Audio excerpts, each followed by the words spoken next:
Turun Teh Herni. Assalamualaikum warahmatullahi wabarakatuh. Yang saya hormati Kepala DPMD Provinsi Jawa Barat atau yang mewakili, yang saya hormati Kepala Bapeda Provinsi Jawa Barat atau yang mewakili, yang saya hormati PLH Kepala BPS Provinsi Jawa Barat atau yang mewakili, yang saya hormati pula Kepala DPMD Kabupaten Purwakarta, yang saya hormati Kepala BPS Kabupaten Purwakarta, yang saya hormati Kepala Bagian Tata Pemerintahan Kabupaten Purwakarta, seluruh camat, serta perangkat desa kelurahan yang hadir pada siang hari ini, Kabupaten Purwakarta ya. Saya pernah bertugas di Purwakarta 1 tahun setengah, jadi sudah tidak asing lagi Kabupaten Purwakarta. Izinkan saya pada siang hari ini menyampaikan materi terkait pengelolaan dan pemanfaatan data potensi desa kelurahan. Lanjut, Bapak Ibu sekalian, setelah Satu Data Indonesia sesuai Perpres 39 tahun 2019 bergulir, sudah 6 tahun ternyata sampai saat ini pemerintah Provinsi Jawa Barat belum memiliki informasi kewilayahan yang terintegrasi dan dimutakhirkan di tingkat desa kelurahan. Aplikasi yang ada di kami masih masing-masing urusan ya, urusan desa dikelola oleh DPMD provinsi. Kemudian urusan kabupaten kelurahan di Biro Pemerintahan dan Otonomi Daerah. Itu pun tidak dimutakhirkan langsung oleh perangkat desa kelurahan. Kemudian ketidak terpaduan pelaksanaan pendataan potensi di desa kelurahan. Seperti kita ketahui sepanjang tahun itu lebih dari 7 kegiatan pendataan di desa kelurahan. Misalnya dilakukan oleh DPMD dengan indeks desa membangun atau sekarang berubah jadi indeks desa, kemudian BPS dengan pendataan potensi desa maupun Kementerian Dalam Negeri dengan pendataan sistem informasi Podeskel, ataupun ada pendataan-pendataan lain di tingkat kabupaten kota maupun desa. Ah, hal seperti itu tentu tidak apa tidak terlalu baik karena pengambilan data yang dilakukan tentu tidak sama. Nah, bukan data yang salah, tapi karena tidak samanya pengambilan data, waktunya tidak sama sehingga berpotensi ada perbedaan data. Kemudian dari sisi perencanaan, karena data yang ada itu dimiliki hanya masing-masing, bahkan mungkin disimpannya hanya dalam bentuk arsip. Oleh karena itu, pada saat Bapeda Provinsi Jawa Barat, Bapeda Kabupaten Kota, atau para camat mau melakukan kebijakan terkait dengan pembangunan, maka datanya susah diakses. Sehingga data yang ada pun tidak bisa dimanfaatkan untuk perencanaan. Lanjut. Untuk melaksanakan sistem informasi potensi desa kelurahan ini berlandaskan pada Undang-Undang Nomor 16 Tahun 2007 tentang Statistik, kemudian Perpres Nomor 39 Tahun 2019 tentang Satu Data Indonesia, kemudian Peraturan Menteri Kominfo Nomor 4 Tahun 2024 tentang penyelenggaraan urusan pemerintahan konkuren bidang komunikasi dan informatika. Kami memiliki Peraturan Daerah Nomor 4 Tahun 2021 tentang penyelenggaraan komunikasi dan informatika, statistik, dan persandian. Kemudian ada Peraturan Gubernur Nomor 47 Tahun 2022 tentang Peraturan Pelaksanaan Satu Data Jawa Barat. Yang terakhir, Keputusan Gubernur Jawa Barat Nomor 48 Tahun 2023 tentang Standar Teknis dan Prosedur Pembangunan dan Pengembangan Aplikasi Khusus di Lingkungan Pemerintah Provinsi Jawa Barat. Lanjut. Bapak Ibu sekalian, aplikasi yang dibuat ya, tentu mengikuti kebijakan dari pusat. Jadi tidak boleh membuat aplikasi yang baru. Ya, sehingga nanti dijelaskan posisi aplikasi ini di dalam aplikasi yang ada di Jawa Barat. Maksud dari aplikasi ini adalah untuk peningkatan kualitas data. Kita ketahui nanti bahwa data yang ada, data yang berserah di kementerian atau badan, data yang bersumber dari desa itu kita padatkan. Ya. Kemudian nanti di dalam pelaksanaannya melibatkan seluruh stakeholder, baik di tingkat provinsi, kabupaten kota, kecamatan, dan desa kelurahan. Desa kelurahan sebagai ujung tombak dalam proses ini, sehingga harapannya ya, dari data yang berkualitas dari desa, yang akurat terstandar, akan bebas dari duplikasi. Kemudian, agar data yang disajikan data yang berkualitas, maka kami juga menggandeng BPS Provinsi Jawa Barat dan BPS Kabupaten Kota untuk mengawal atau menjamin kualitas data yang dihasilkan. Secara rinci, tujuan dari kegiatan ini atau aplikasi yang digunakan adalah untuk menghimpun dan mengolah data desa kelurahan secara periodik dan real time.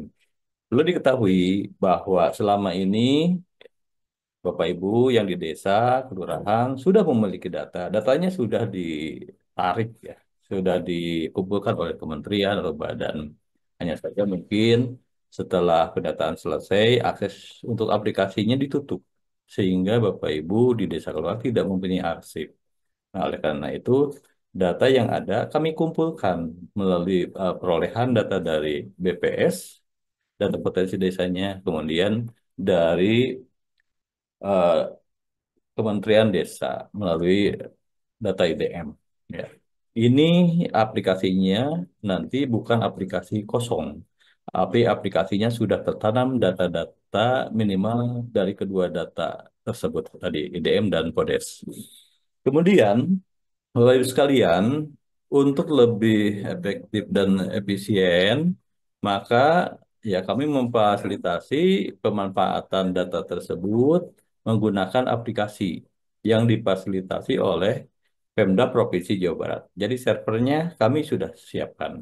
Kemudian aplikasinya kami yang membangun, sehingga desa kelurahan ya tinggal memanfaatkan saja ya, tanpa harus memikirkan beban pengadaan atau anggaran untuk eh, menggunakan aplikasi ini. Kemudian Bapak Ibu sekalian, yang terpenting adalah data yang terkumpul atau hasil updating itu nanti akan mengalir menjadi data yang sama ke kecamatan, ke kabupaten kota, sampai ke provinsi. Ya, sehingga satu data di desanya akan sampai menjadi satu data kabupaten kota dan satu data provinsi Jawa Barat.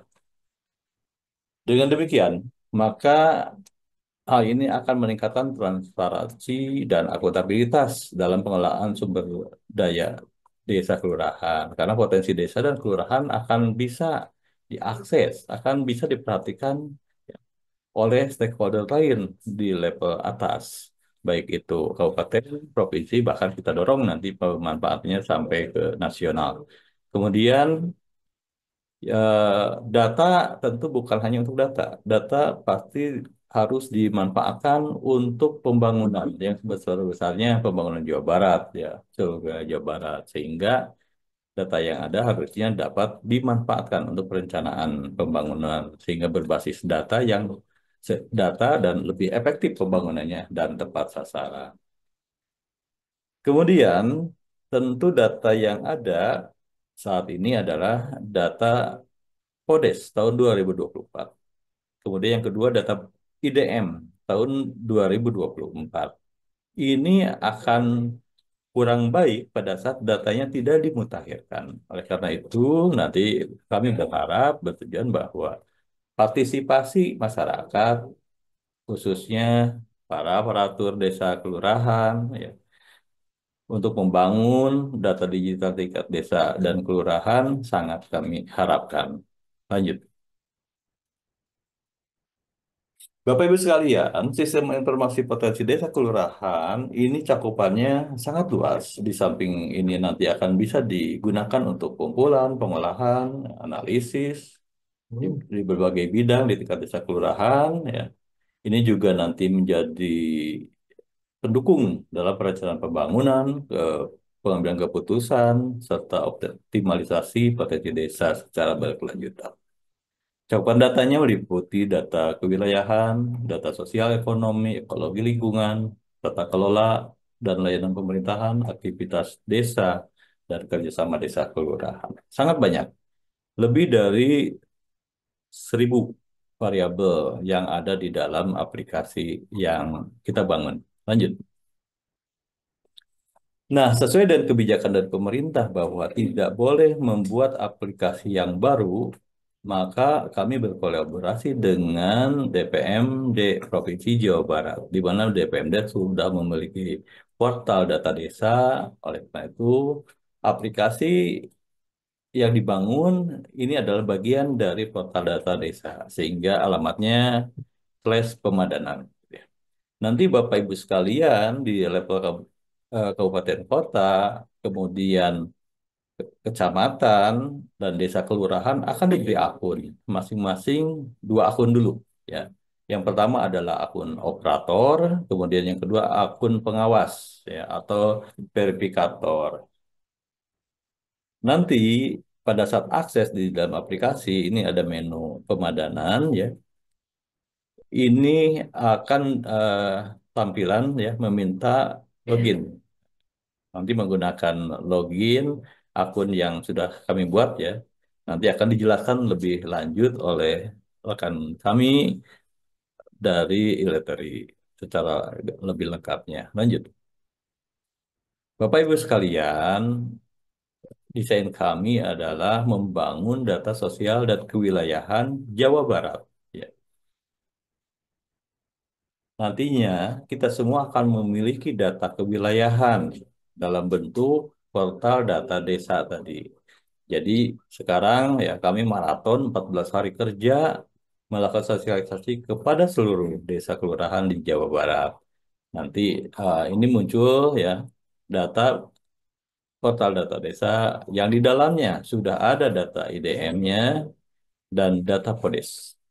Kemudian, siapa yang menduduki atau mendiami wilayah tersebut, kami sudah memiliki aplikasi Sadar Jabar.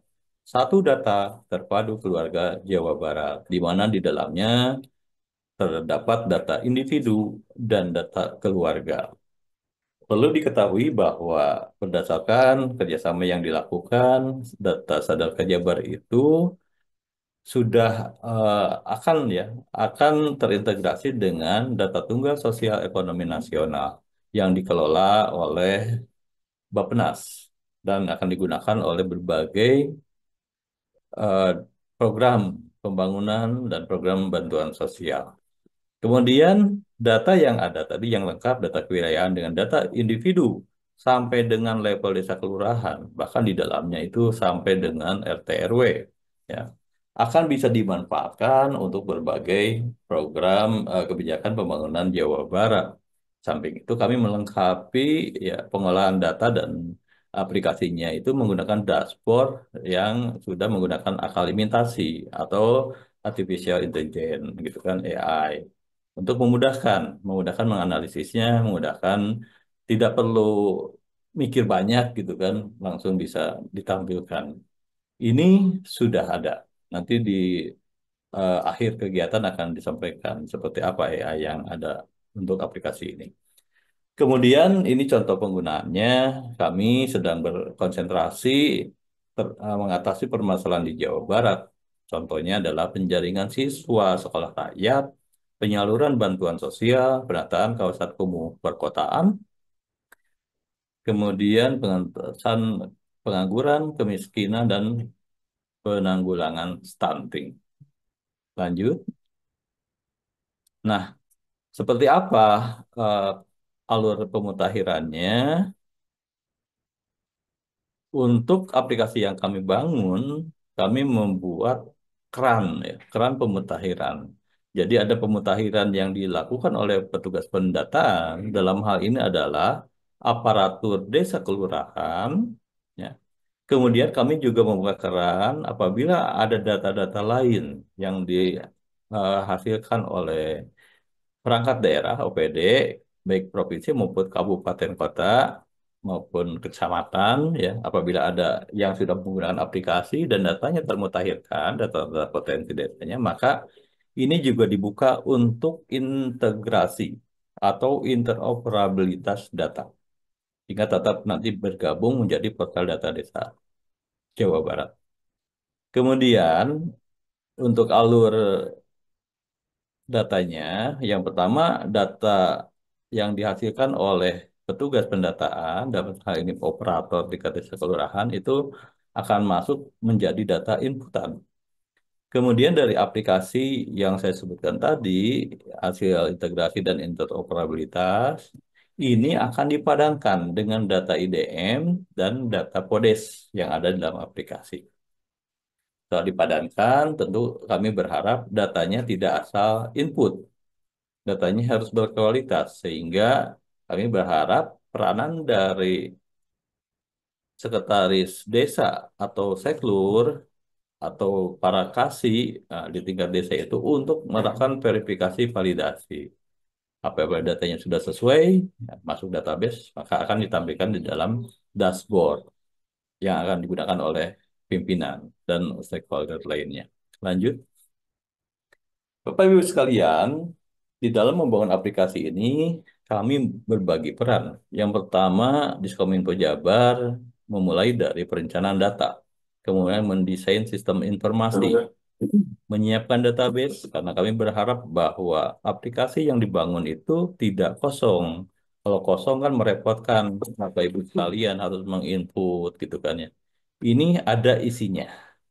Kemudian aplikasi sudah dikembangkan, saat ini versi 1 ya masih perlu perbaikan ke depannya. Oleh karena itu pada pelatihan ini nanti kami berharap masukan dari Bapak Ibu sekalian.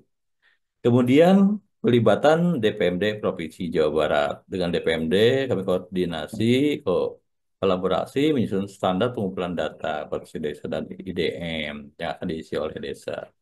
Kemudian DPMD juga monitoring dan evaluasi pelaksanaan pendataan di desa. Apabila ada data-data yang perlu perbaikan, hasil verifikasinya atau belum konsisten, maka DPMD memberikan rekomendasi perbaikannya.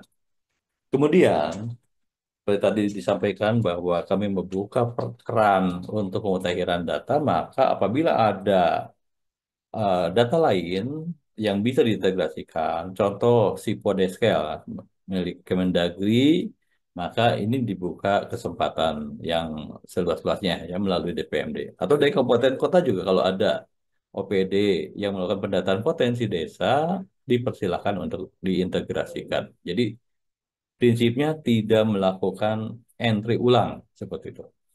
Kemudian untuk kelurahan, kami menggandeng Biro Pemerintahan dan Otonomi Daerah Provinsi Jawa Barat yang akan mengkoordinasikan, melakukan pembinaan di tingkat apa kelurahan di seluruh Jawa Barat. Untuk mengawal kualitas data, kami menggandeng BPS Provinsi Jawa Barat dan BPS Kabupaten Kota, yaitu melakukan pembinaan kualitas data. Ini juga seiring dengan program Within BPS ya, Desa Cantik. Gitu. Kalau Desa Cantik selama ini cakupannya hanya satu desa tiap kabupaten atau satu kecamatan tiap kabupaten. Kalau ini sekarang cakupannya diperluas menjadi seluruh desa dan kelurahan di Provinsi Jawa Barat. Kemudian apa peranan Diskominfo Kabupaten Kota? Kami harapkan dukungan dari Diskomil Kabupaten Kota untuk menginteroperabilitaskan data yang ada pada aplikasi sektoral ya, di kabupaten kota. Kemudian apabila menghendaki untuk akses pengguna internal kabupaten kota, ya misalnya menambah akun dan sebagainya, ini difasilitasi melalui Diskominfo Kabupaten Kota. Nah, apa peranan pemerintah desa kelurahan? Ini adalah peranan inti. Ya. Petugas desa atau kelurahan sebagai operator dalam aplikasi ini adalah sebagai agen statistik yang nantinya akan melakukan entry data apabila ada data baru atau data pemutakhiran, bukan entry dari awal ya. Kemudian sekretaris desa atau seklur atau juga mungkin subsinya gitu kan, KAUR akan bertugas sebagai verifikator dan validator data.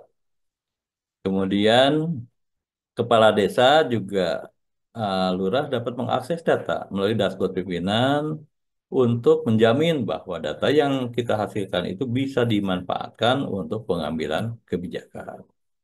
Lanjut, Bapak Ibu sekalian, ini adalah kegiatan sosialisasi. Artinya tahap awal kami memperkenalkan aplikasi kepada Bapak Ibu sekalian.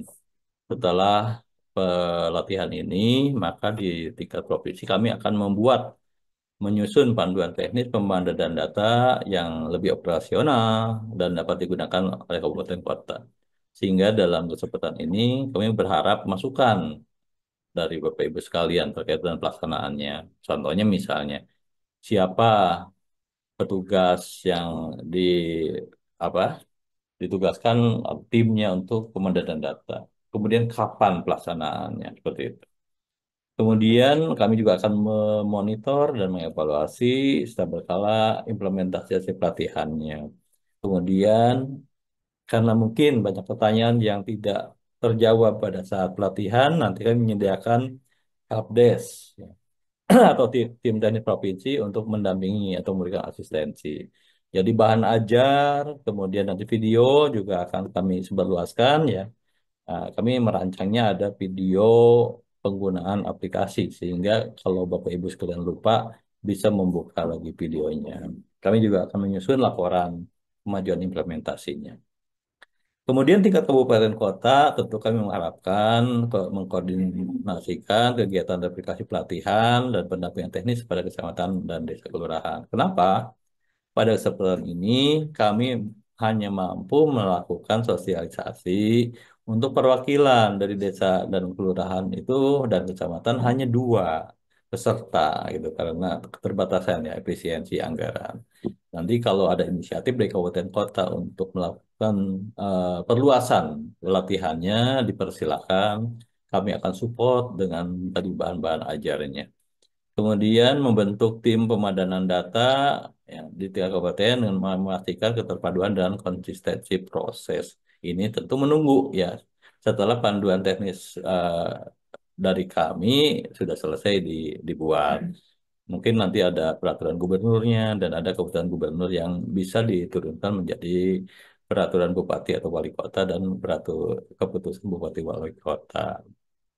Kemudian Bapak Ibu sekalian, tingkat kabupaten kota diharapkan melakukan identifikasi dan menyelaraskan data sektoral di perangkat daerah sehingga bagian dari pendukung proses pembentukan data. Kita berharap data-data yang ada di seluruh OPD kabupaten kota yang datanya sampai dengan level desa kelurahan mestinya digabung ya, mestinya diintegrasikan sehingga menjadi satu data di desa kelurahan. Kemudian untuk kabupaten kota dipersilakan melakukan supervisi secara rutin dan menyampaikan umpan balik ke provinsi terkait kendala dan capaian. Kemudian apa peran kecamatan? Kecamatan memfasilitasi komunikasi dan koordinasi antara desa kelurahan dengan kabupaten kota terkait dengan implementasi teknisnya. Kemudian menjadi penghubung untuk pelaporan hasil pengadaan dari desa kelurahan ke tingkat kabupaten kota. Melakukan verifikasi awal di hasil pemadanan desa dan kelurahan, memberikan dukungan teknis jika dibutuhkan. Ya perlu diketahui bahwa di dalam aplikasi ini kami sengaja membuat dua kali penyaringan.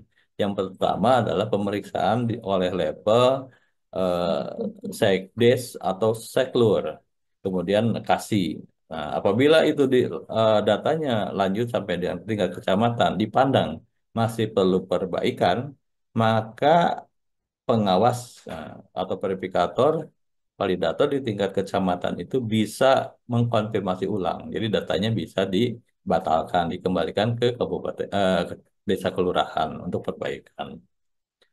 Kemudian jika diperlukan ya kecamatan juga bisa menunjuk ya menugaskan tim teknis, kemudian mengorganisir forum kecamatan untuk berbagi praktik dan kendala antar desa kelurahan. Praktik baik tentunya ya.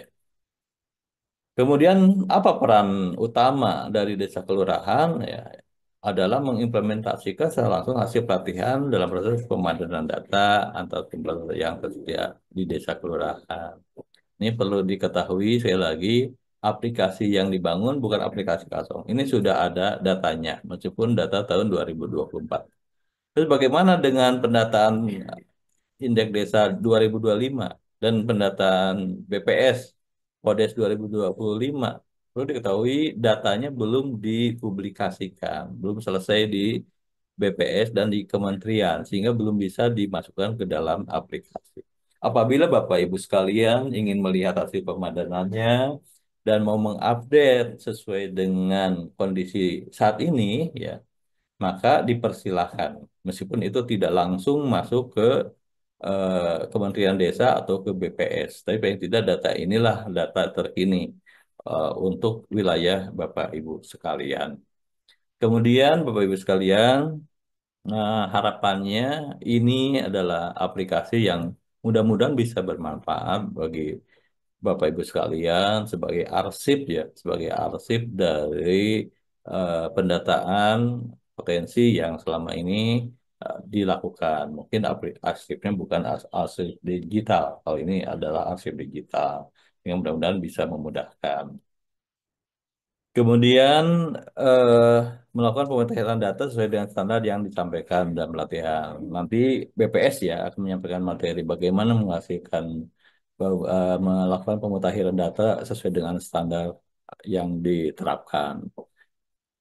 Kemudian tentunya Bapak Ibu sekalian juga harus mendokumentasikan proses hasil pemadangan dalam sebagai bentuk akuntabilitas dan referensi pengambilan kebijakan tingkat lokal. Nanti di dalam aplikasi akan dirancang ya, ditambah fasilitas untuk download datanya, sehingga bila diperlukan gitu kan akan bisa melakukan verifikasi dengan data yang sudah dalam bentuk Excel misalnya seperti itu. Demikian yang dapat saya sampaikan, Bapak Ibu sekalian. Selamat ya melakukan pelatihan. Nanti beberapa pemateri akan menyampaikan lebih gamblang. Terima kasih, saya kembalikan kepada pembawa acara. Assalamualaikum warahmatullahi wabarakatuh. Wah, baik Bapak dan Ibu, itu tadi sekilas tentang rencana pemanfaatan untuk data desa yang saat ini sedang kita upayakan ketersediaan dan kualitasnya, Bapak Ibu ya. Baik, kita memasuki sesi diskusi. Saat ini sudah ada yang sudah raise hand, Pak Yudi Prasetyo ya Pak ya. Silahkan kepada Pak Yudi. Silakan Pak Yudi. Assalamualaikum warahmatullahi wabarakatuh. Waalaikumsalam Selamat warahmatullahi wabarakatuh. dan salam sejahtera untuk kita semua. Selamat sore Bapak Ibu narasumber, para peserta sosialisasi yang saya hormati. Izin bertanya Bapak Ibu narasumber, yang pertama kepada Bapak Encep Wagan dari Diskominfo Jabar. Yang pertama, bagaimana memastikan bahwa hasil pelatihan tidak hanya berhenti pada tataran administrasi, tetapi benar-benar diterapkan di lapangan. Karena contohnya, Pak, banyak pelatihan hanya menghasilkan tumpukan laporan dan foto kegiatan, sementara praktik di lapangan tetap tidak berubah. Contoh nyata, mohon maaf bukannya saya melibatkan dinas sosial pada Zoom ini, tetapi sedikit contoh dari dinas sosial seperti setelah pelatihan pemutakhiran data DTKS yang sekarang berganti menjadi DTSEN, sebagian besar desa hanya menyimpan laporan tanpa pernah benar-benar melakukan verifikasi faktual ke rumah warga miskin.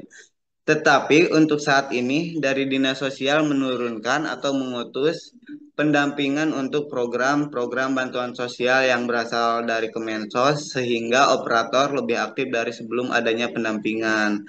Lalu, apakah untuk aplikasi potensi desa kelurahan juga akan menurunkan atau mengutus pendamping untuk setiap desa? Yang pertama. Yang kedua, apa langkah konkret jika desa gagal mengimplementasikan hasil pelatihan karena keterbatasan jaringan internet atau SDM? Terkait internet, di desa terpencil, operator desa misalkan sudah mengikuti pelatihan pemutakhiran data, tetapi ketika kembali ke desa, internet tidak stabil, sehingga aplikasi sering gagal sinkronasi, akhirnya data tidak pernah terupdate. Padahal pelatihannya sudah dilaksanakan.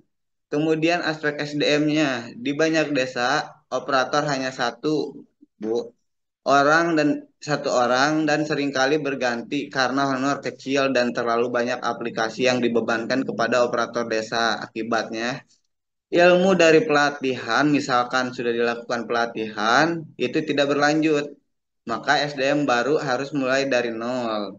Dan program mandat, apakah ada strategi regenerasi dan pendampingan yang seperti saya tadi sebutkan untuk berkelanjutan atau desa dibiarkan terus kehilangan SDM yang kompeten? Yang kedua, boleh Bu?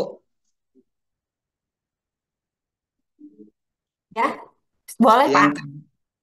Yang yang kedua mungkin ini agak melenceng ya dari sosialisasi aplikasi potensi desa dan kelurahan, tetapi mungkin aplikasi ini bukan penyalur langsung bansos, melainkan alat pendataan dan pengelolaan informasi.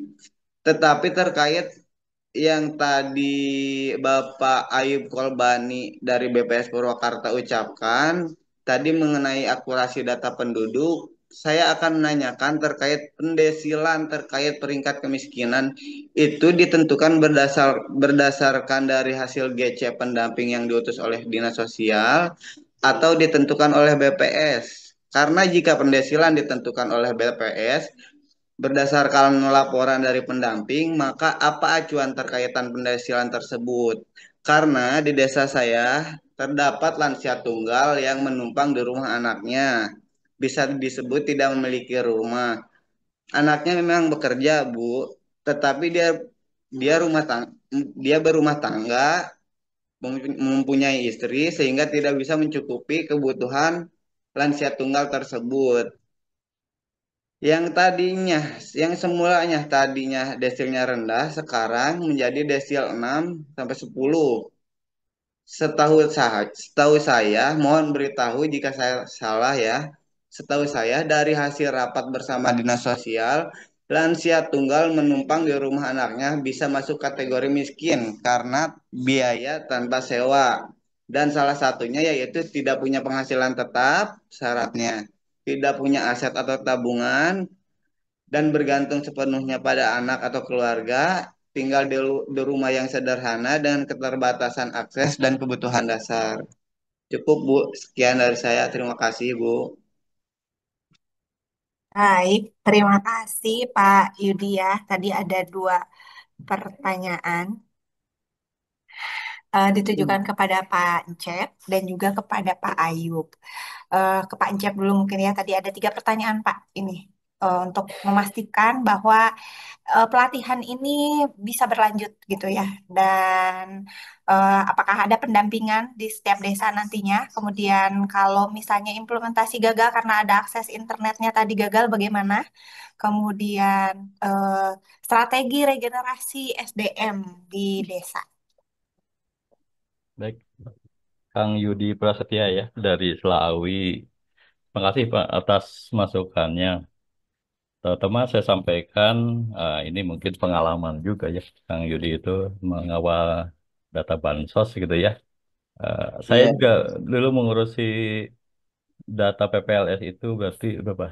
10 tahun lebih, 10 tahun setengah gitu ya dari awal PSE 2005 gitu. Paham betul apa terkait dengan permasalahan data. Pertama, saya ingin sampaikan bahwa ini aplikasi adalah pendukungan sebetulnya, pendukungan dari pemerintah Provinsi Jawa Barat. Bagaimana data yang selama ini ada, ya, yang dihasilkan. Tentu berarti narasumbernya itu sebetulnya adalah pemerintah desa kelurahan. Kalau diingat misalnya pada saat pendataan PODES, ya, kan respondennya adalah perangkat desa, kepala desa dan perangkatnya gitu ya. Kemudian pada saat pendataan IDM atau ID tentu juga dilakukan oleh operator gitu kan, di tingkat desa. Nah, kami memandang bahwa data yang ada itu mestinya mestinya terdokumentasi dengan baik ya di desa dan kelurahan. Kemudian setelah terdokumentasi dengan baik bisa dimanfaatkan gitu kan. Bisa dimanfaatkan untuk berbagai keperluan. Yang pertama misalnya untuk evaluasi, monitoring di desa, kelurahan, untuk kecamatan, untuk kabupaten kota, untuk perencanaan yang dilakukan oleh Bapeda. Baik itu Bapeda kabupaten maupun Bapeda provinsi. Sehingga kami membuat aplikasi ini ya gitu ya. Adapun misalnya di dalam pelaksanaannya, bagaimana kalau tidak jalan gitu kan pemutakhirannya. Makanya kami mencoba tidak keseluruhan data dulu dimutakhirkan. Kita coba dulu data pendidikan gitu kan, jalan tidak. Perlu dipahami bahwa menggunakan aplikasi kami bisa memantau pertanyaan-pertanyaan mana yang dimutakhirkan, mana yang tidak. Desa mana yang memutakhirkan, desa mana yang tidak gitu kan. Karena itu kami juga tadi di dalam harapan kami yang di slide terakhir itu berharap bahwa nanti kecamatan juga yuk turut memantau gitu kan ya. Kemudian kabupaten kota juga turut memantau di samping OPD ya. Itu untuk memastikan saja. Kami memfasilitasi loh. Desa kelurahan tidak diberi pembiayaan gitu kan untuk servernya, untuk aplikasinya. Hanya saja memang seperti juga diketahui bersama kami juga keterbatasan dari sisi anggaran karena efisiensi gitu ya. Sehingga yang awalnya juga sosialisasi ini dilakukan di kabupaten kota sebetulnya dengan terpaksa menjadi Zoom gitu kan. Tapi ya dengan tidak mengurangi nanti manfaatnya gitu kan. Kami memfasilitasi itu. Kemudian bagaimana kalau terjadi kendala gitu kan di desa kelurahan itu kan sinyalnya tidak sama.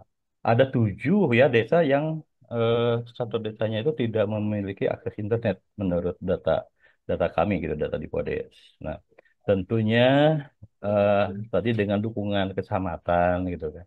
Karena kalau tadi pertanyaan Podes itu nggak banyak ya, nggak sampai belasan juga kan gitu ya. Eh, Hmm. nah, itu bisa dimutakhirkannya misalnya pada saat perangkat desa ke kecamatan gitu kan. Update di situ ya sudah selesai ya. Nggak akan 1 jam lah gitu. Ya, gitu kan. Seperti itu. Kemudian kalau dipantau dari akses internet itu dari Podes, pertanyaan akses internet itu di kantor desa. Ya. Sebetulnya di kantor desa saja yang dipantau, sementara di wilayah lainnya penduduk desa tersebut di wilayah lain mungkin bisa akses internet gitu kan melalui HP-nya juga gitu. Nah, permasalahan-permasalahan tadi akses, kemudian pengelolaan itu justru yang ingin kami peroleh ya sejak pelatihan ini sehingga nanti kami menyusun kebijakan itu biar biar pas gitu ya, Pak, ya. Jangan sampai pemikiran kami saja sebenarnya di daerah sulit dilakukan. Kemudian bagaimana regenerasinya? Ya harapannya bersama nih. Makanya kami mengawal apa? Menggandeng BPS provinsi dan kabupaten kota seiring dengan program Quick Win-nya BPS kan, Desa Cantik gitu ya. Ya harapannya terus dibina gitu kan. Si kader atau aparatur desa itu dibina bagaimana menghasilkan data yang baik, bagaimana tata cara pengumpulan data atau dari sisi perencanaan, perencanaan bagaimana, pengumpulan bagaimana, pelatihannya itu bagaimana, kemudian nanti dalam pelaksanaan pengolahan sampai menyajikan gitu kan. Nah, itu tetap dibina. Tentu ini akan tidak bisa seperti membalikan telapak tangan gitu kan pasti berproses tapi kalau tidak dimulai ya kapan akan tercapai gitu aja prinsipnya ya Kang Yudi dan teman-teman sekalian itu Teh Herni. Baik, terima kasih Pak Encep. Mungkin yang kedua ke Pak Ayub ya Pak ya.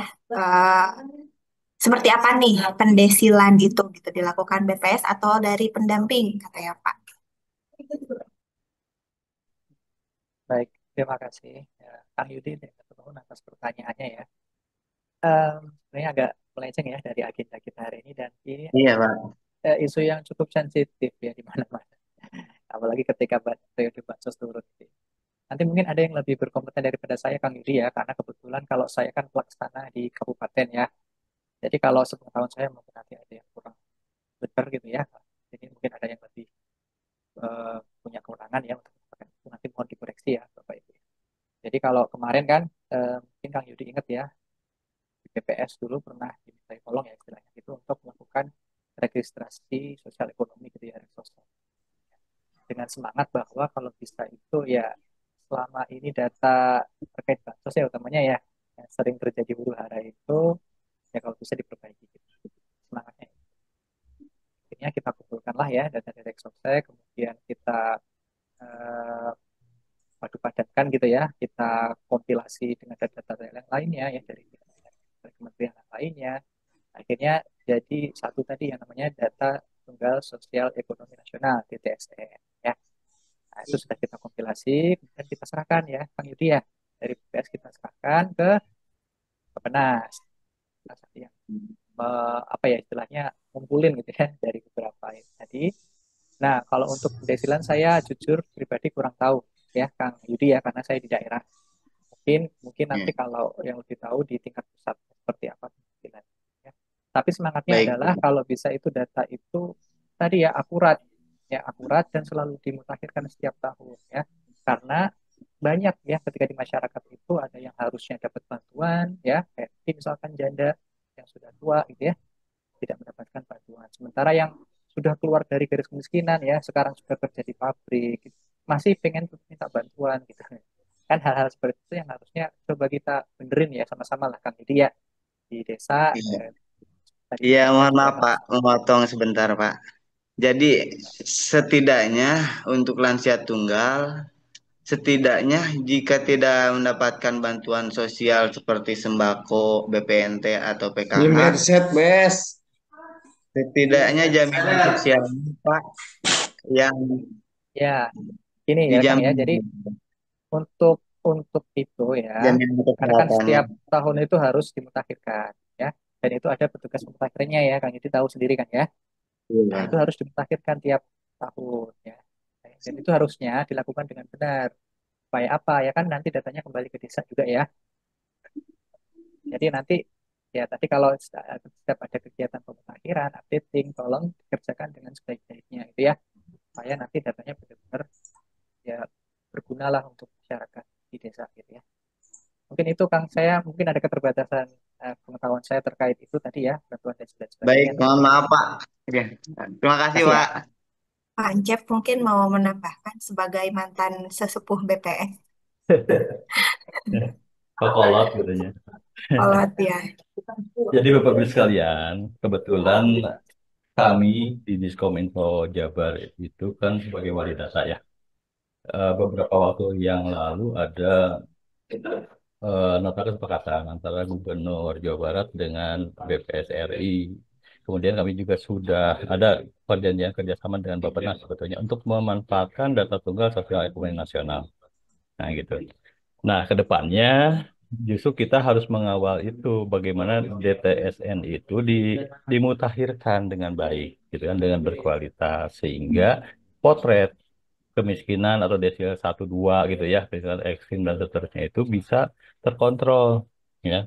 Pada saat kita nanti memiliki data 50 juta penduduk Jawa Barat yang melalui Sedekah Jabar itu nanti kita kontrol bersama-sama.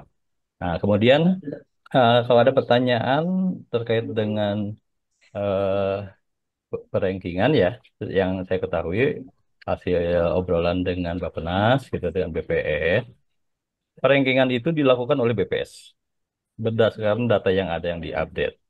Contoh, kemarin yang DTKS itu sebetulnya yang dicek itu kan ground check itu tidak keseluruhan, tapi yang memiliki inclusion error dan exclusion error betul ya. Jadi totalnya hanya 2,5 juta gitu kan eh, se Indonesia. Sementara idealnya kan di update semua gitu. Tapi karena ini deteksi itu masih baru, maka pelan-pelan gitu kan. Yang kotornya dulu dibersihkan. Perlu juga diketahui bahwa DTKS itu datanya tidak selengkap Rexosek pada saat digabung gitu ya. Kalau dengan Rexosek sebetulnya Bapak di mana? dengan Proximin test itu relatif gitu kan, relatif hasilnya itu lebih smooth. Hanya paling tidak sebetulnya ada 39 variabel yang bisa mencerminkan perankingan yang baik gitu. Nah, oleh karena itu ya kita juga berharap ya nanti kalau kita mendapatkan DTSN melalui Sadar Jabar nanti dimutakhirkan, akhirnya kita lengkap, data Jawa Barat itu lengkap gitu kan, profil individunya atau profil keluarganya. Sehingga pada saat pemutakhiran, ya kita balikan lagi ke BPS, ini hasil pemutakhirannya. Ya mudah-mudahan BPS juga nanti bisa meranking dengan baik.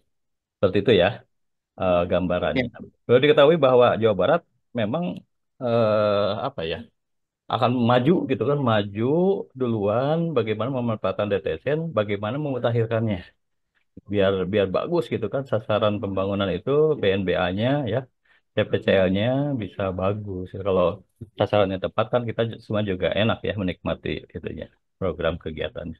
Begitu tambahannya Teh Herni. Baik Pak, terima kasih Ya, Pak. terima kasih. Mudah-mudahan bisa cukup puas ya Pak Yudi ya, walaupun nanti bisa mencari lagi di tempat lain. Boleh. Ya, Baik, terima kasih Bu. ini ada dari Pak Reko juga Pak. Pak Reko sudah dari tadi raise hand ingin mengajukan pertanyaan. Mangga Pak Reko. Baik, terima kasih Bu. Assalamualaikum warahmatullahi wabarakatuh, Sampurasun. Begini Bu, Bapak semua, mohon maaf tidak bisa menyebutkan satu persatu. Mempersingkat waktu, eh, adanya sosialisasi ini saya sekalian ya, yang mana menjadi bahan pertanyaan dan realisasinya sampai sekarang belum ada terkait masalah data penduduk. Karena di kami masih di IDM, Prodeskel, dan laporan penduduk setiap bulan ke kecamatan itu saya yakini 80% tidak akan sama dengan di Disduk Capil. Nah, jadi saya sempat pada waktu itu dengan Disduk Capil Kabupaten bukan apa DPMD karena belum ada sesi pertemuan jadwal pertemuan dengan Disduk Capil masalah ini. Jadi waktu itu kami eh, memberikan titipan permohonan untuk Disduk Capil perihal adanya minta data yang real karena mau tidak mau kita harus sadari bahwa sekarang itu membuat KTP, KK maupun pindah itu kan sekarang tidak hanya langsung ke desa, itu seperti di Purwakarta itu langsung ke Madukara ataupun ke Disduk Capil dan banyak cara lainnya di luar dari desa. Nah, jadi ketika ini untuk mohon maaf ya bagus juga BPS di sini dilibatkan, tapi mohon juga untuk Disduk Capil provinsi maupun daerah dilibatkan juga. Karena menurut saya ini walaupun BPS aja gak bakalan sama, saya yakin ini gak bakalan sama. Karena saya memohon pada waktu itu ke DPMD dan memang ada jawaban bahwa data Disduk Capil itu rahasia. Nah, cuma mohon maaf kami di pemerintahan desa sangat menyayangkan adanya regulasi seperti itu ataupun birokrasinya seperti itu ya. Karena sifatnya desa juga mengelola data paling bawah dulu. Nah, jadi sebenarnya dari masalah data ini Bapak Ibu semua harus diperhatikan juga, mohon untuk tingkatan di provinsi mohon dibahas. Karena eh, percuma menurut saya dari Prodeskel, IDM, FDeskel dan sebagainya itu gak bakalan sama. 100% gak bakalan sama. Kecuali dilibatkan di Dukcapil provinsi maupun daerah. Karena sampai saat ini kita tidak bisa mengakses itu Ibu Bapak karena eh, sebenarnya kita juga di desa ini seperti BPS juga ya mencari data sendiri ke lapangan ketika sudah beres sebulan kemudian ada yang pindah tapi nggak lewat desa gitu keluar masuknya itu masyarakat penduduk itu kita tidak bisa pastikan nah ada lewat beberapa tahapan di luar dari desa lah semua juga pasti tahu Di dan tentu mananya? nah jadi saya mohon untuk pihak dari provinsi maupun dari daerah mohon diprioritaskan. Padahal kita tidak banyak meminta database itu dari Disduk Capil minimal kita di sebulan sekali ataupun di 2 bulan sekali agar ada pemutakhiran dari data kami, Pak. Karena khususnya di Desa Gunung Hejo kami udah berupaya 3 kali ke lapangan memastikan masyarakat itu yang pindah maupun yang datang, tapi sekitar sebulan kemudian itu berubah kembali karena ada yang nggak ke desa dengan beralasan biar lebih cepat prosesnya langsung ke Madukara dan langsung di Capil. Yang ya intinya mohon karena kami bingung juga harus ke siapa karena kami lewat DPMD pun DPMD tetap ditolak oleh Capil. Eh, jadi perihal data itu mohon lebih diutamakan data penduduk itu, Bapak Ibu.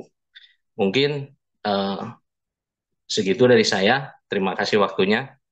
Wassalamualaikum warahmatullahi wabarakatuh.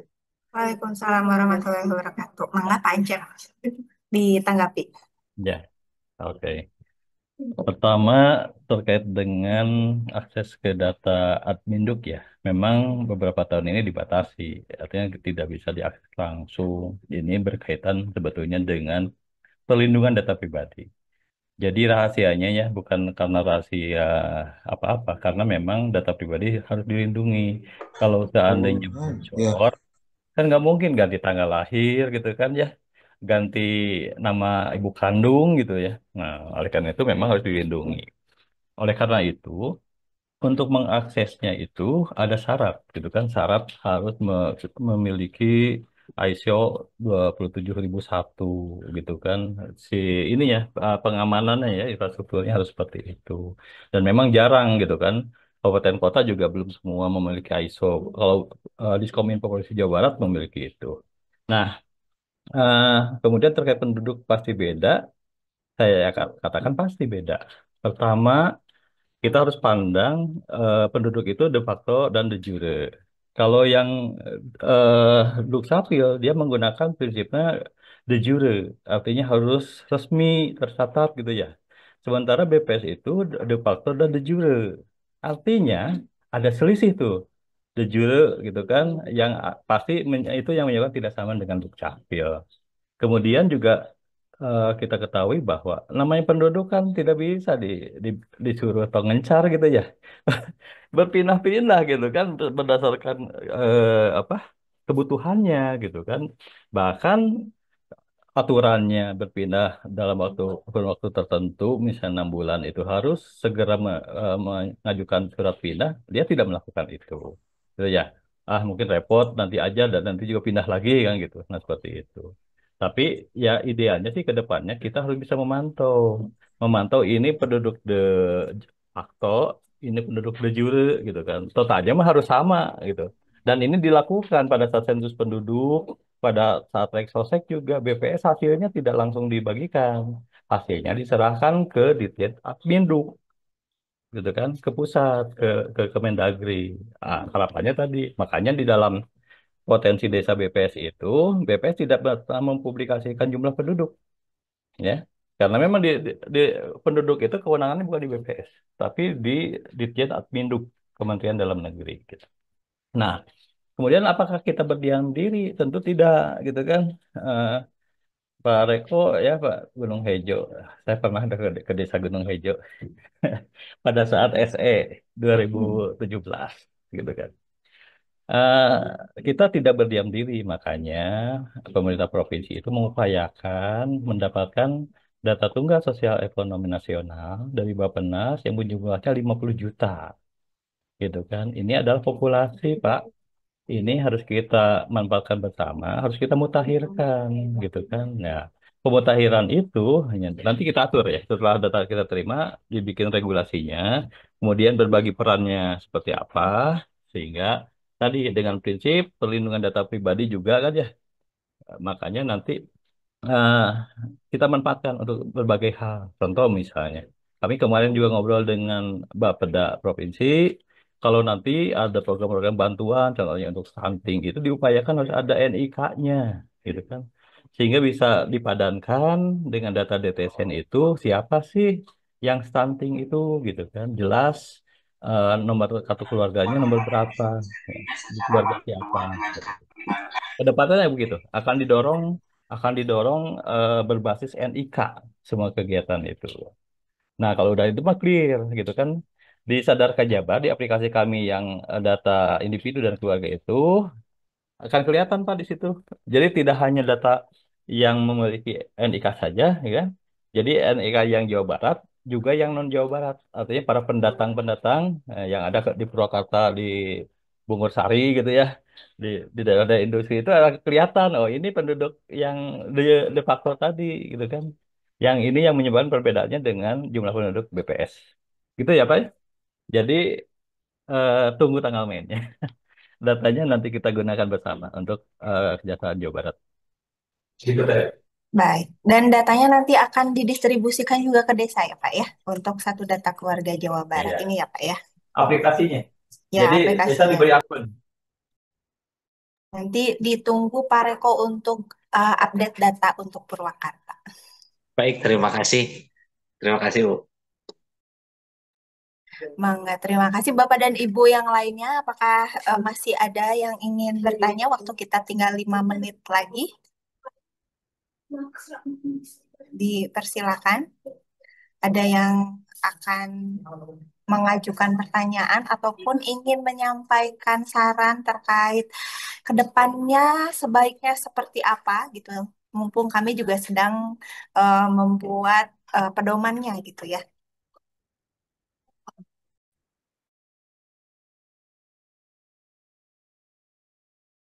Mangga Pak Tatang, silakan Pak Tatang. Bisa open mic, bisa open mic Pak Tatang? Siap, Ibu. Iya, silakan Pak Tatang. Hatur nuhun, Ibu. Mana Pak Tatang ini belum dipin? Oh iya, Iya, Pak Tatang. siap. Assalamualaikum warahmatullahi taala wabarakatuh. Waalaikumsalam warahmatullahi wabarakatuh. Sampurasun. Yang saya hormati para peserta Zoom pada kesempatan ini yang saya tidak bisa sebutkan satu persatu. Suaranya jelas gak, Bu? Mohon maaf. Jelas Pak, jelas. Siap. Eh, Begini aja mungkin masukan juga bagi Diskominfo ya. Karena memang di Jawa Barat sekarang itu sudah bertaburan aplikasi ya, Pak. Baik mau link. Sekarang juga kan ada Tapa Desa, belum lagi kita sedang mengerjakan Sri Baduga ya, Pak. Nah, hambatan kita di tingkat desa itu mungkin sering lag gitu ya, Pak. Nah, sering lag di aplikasi tersebut. Nah, kemudian kita juga kan ada Prodeskel, FDeskel, dan IDM. Mungkin ini salah satu perpaduan dari data Podes yang kemarin memang dilaksanakan oleh BPS juga ya, Pak. Termasuk IDM dan kita juga mungkin sering juga sama Prodescale dan FDescale. Kemudian nanti jadi data dasar buat desa itu. Sebetulnya mungkin masukannya itu kita minta apa untuk Diskominfo untuk apa servernya lebih lebih ini lagi lah lebih ditingkatkan lagi biar di tingkat desa itu kadang kita mau input data nunggunya itu sampai beberapa menit gitu ya Pak. Itu aja. Terus sedikit masukan juga buat rekan-rekan semua khususnya yang di Purwakarta. Karena kita kebetulan kita adalah salah satu desa binaan dari BPS Kabupaten Purwakarta yang pada saat ini kita menjalankan sebagai desa cantik ya, desa cinta statistik. Betul, kebanyakan kemarin saya keliling desa di Kabupaten Purwakarta itu terkendalanya di desa-desa itu data penduduk. Sedangkan itu data paling dasar untuk desa itu baik menghitung dari klasifikasi usia, terus pekerjaan, pendidikan dan lain sebagainya gitu. Nah, memang banyak beberapa desa juga yang mengajukan permohonan kepada Disduk Capil untuk permintaan data. Terus Disduk Capil tidak memberikan karena memang aksesnya itu kan mereka juga punya otoritas sendiri. Karena kalau tidak salah itu harus berdasarkan keputusan Bupati juga ya melalui Kementerian Dalam Negeri itu lumayan sangat repot lah. Kita tunggu kalau kita nunggu itu mungkin bisa mencapai beberapa bulan ya Pak sampai terbitnya keputusan Menteri Dalam Negeri untuk mengeluarkan data kependudukan untuk desa-desa. Nah, sedikit masukan dari saya mungkin buat rekan-rekan semua. gitu. Saya mengelola database penduduk itu dari manual ya, dari manual berbasis Excel dari tahun 2008. Nah, kita update setiap tahun update, bahkan sirkulasi kependudukan itu bisa kita cek. Nah, mungkin sekarang terkendalanya itu sama di Sdukcapil, ketika ada yang pindah tidak melalui desa, mungkin itu kita kehilangan jejak lah ya dalam jangka beberapa bulan. Tapi kita alhamdulillah setiap 6 bulan sekali kita mutakhirkan melalui RT RW gitu. Nah, makanya kita bisa akses lagi setiap 6 bulan sekali data desa kita up to date lah. Nah, kemudian kita sudah berbicara berbasis digitalisasi juga ya, tapi di tingkat desa gitu Pak. Kita mempunyai aplikasi yang namanya aplikasi Aksi Desa. Mungkin rekan-rekan di Purwakarta juga, desa-desa di Purwakarta, tidak aneh lah ya, kemarin saya keliling desa di Purwakarta itu. Nah, itu salah satu kita bisa manfaatkan. Saya sudah sampaikan waktu sosialisasi juga sama rekan-rekan di desa eh, di Purwakarta itu, dan alhamdulillah bermanfaat banget gitu. Jadi kita bisa menghitung jumlah laki-laki perempuan, klasifikasi usia, pekerjaan, bahkan pendapatan gitu ya. Terus tingkat kesejahteraan juga kita bisa menentukan di situ. Kita bisa menentukan di situ. Nanti kita bisa sharing dengan data baik dari data BPS maupun data dari Kementerian Sosial atau Dinas Sosial. Nah, kemudian kita akui data kita bisa dibilang belum akurat 100%. Namun setelah adanya pembinaan dari BPS kemarin waktu pas Desa Cantik itu, alhamdulillah gitu. Kita sekarang bisa bisa dibilang lebih akurat lah. Mohon maaf ya, lebih bisa dibilang lebih akurat dengan di Sudut Capia karena memang kita real berdasarkan jumlah jiwa yang ada di lapangan. Kenapa bisa dibilang real? Karena kita ketika ada yang meninggal, warga yang meninggal, maka kita langsung input ke data meninggal. Beda dengan di Sudut Capil, kita harus membuat akta kematian dulu. Terus kalau misalkan ada yang lahir, kita harus membuat akta kelahiran dulu, baru masuk ke database di Sudut Capil. Nah, kalau di kita gitu berbasisnya tingkat desa gitu, memakai aksi desa itu kita bisa menghitung jumlah penduduk berdasarkan eh, jumlah musik yang ada di desa kita masing-masing. Itu, dan saya ucapkan terima kasih juga kepada Diskominfo yang memang sudah memfasilitasi aplikasi desa potensi desa ini karena memang sangat berguna lah buat kita di tingkat desa ke depannya, dan tapi mohon juga dengan sangat biar lebih eh, apa menyimpulkan data-data tersebut gitu. Segitu saja. Sekian, terima kasih. Assalamualaikum warahmatullahi wabarakatuh. Baik, terima kasih Pak Tatang atas masukannya. Gimana Pak? Mau direspon dulu? Singkat, padat, dan Ya, bentar, 2 menit. Singkat.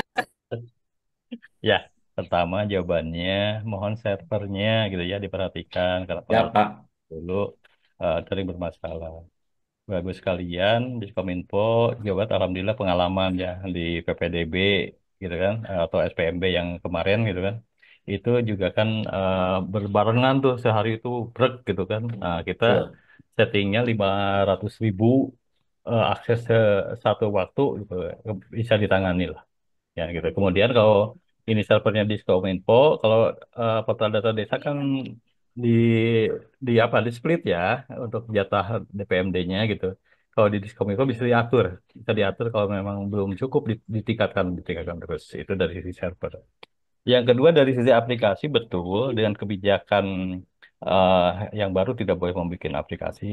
Diskominfo provinsi juga sebetulnya mengevaluasi aplikasinya yang tidak efektif, yang tidak aman itu sudah disuntik mati, Pak. Ya. Dari ratusan itu ratusan juga yang sudah disuntik mati gitu kan. Justru kita juga tidak membuat aplikasi baru yang betul-betul baru, tapi kan ini penambahan modul. Ya pemandanan dianggap penting gitu. Kemudian juga menggabungkan data-data itu jadi lebih simpel ya. Kalau jadi teman-teman bisa fokus satu aplikasi sebetulnya gitu ya. Kemudian yang ketiga apa tuh tadi? Saking disuruh cepatnya. Hah? Penduduk ya? Penduduk. Oke. Jadi penduduk itu seperti saya sampaikan tadi, eh, di aplikasi Sadar Kajabar data terpadu keluarga Jawa Barat itu sebetulnya sudah diberi dashboard.